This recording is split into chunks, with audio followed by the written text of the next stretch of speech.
آذان کے بعد کی دعائیں۔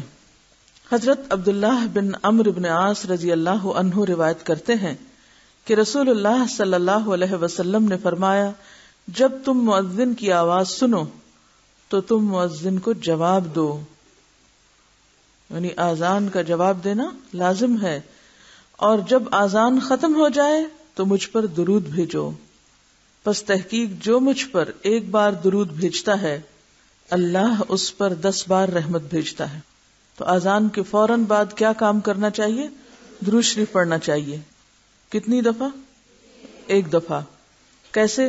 نماز والا میں 1 دفعہ پڑھ دیتی ہوں درست تلفظ کے ساتھ، غور سے سن لیجئے۔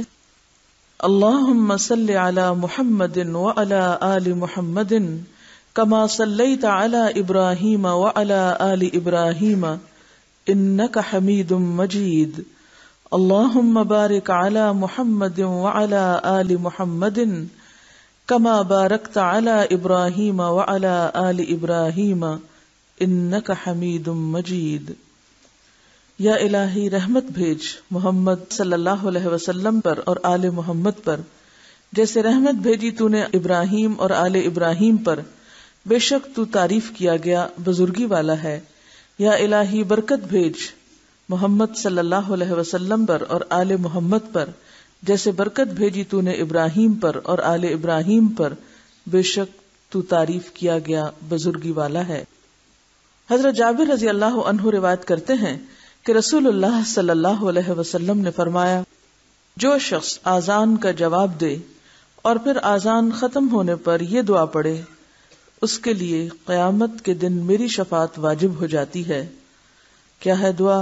اللہم رب هذه الدعوة التامة والصلاة القائمة آت محمدا الوسيلة والفضيلة وابعثه مقاما محمودا الذي وعدته۔